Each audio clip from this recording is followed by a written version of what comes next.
بسم اللہ الرحمن الرحیم۔ آج ہم شکوہ اور جواب شکوہ کا تیسرا درس پڑھیں گے۔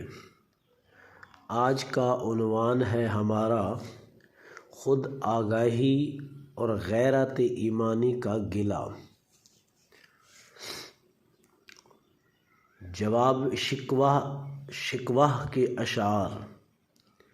قوم کیا چیز ہے؟ قوموں کی امامت کیا ہے؟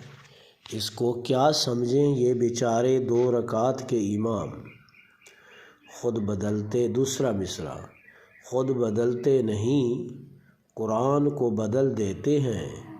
ہوئے کس درجے کے فقیہان حرم بے توفیق۔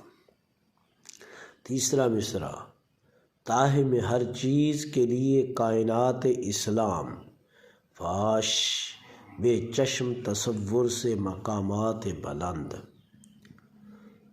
ان کا ترجمہ یہ ہے، پہلے مصرعے کا، قوم اور اس کی قیادت کی حقیقت کیا ہے یہ نہ سمجھ لوگ دو رکعت کی نماز کے امامی کو ہی سب کچھ سمجھ بیٹھے ہیں۔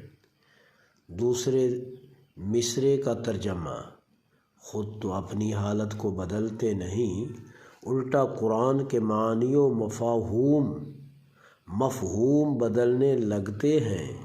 حرم کے فقیہ اتنے بے بصیرت ہو چکے ہیں۔ تیسرے مصرعے کا ترجمہ، اسلامی تہذیب ہر چیز کی بنیاد ہے، اگر کوئی نگاہ فکر سے دیکھے تو اس میں اعلیٰ مقام نمایاں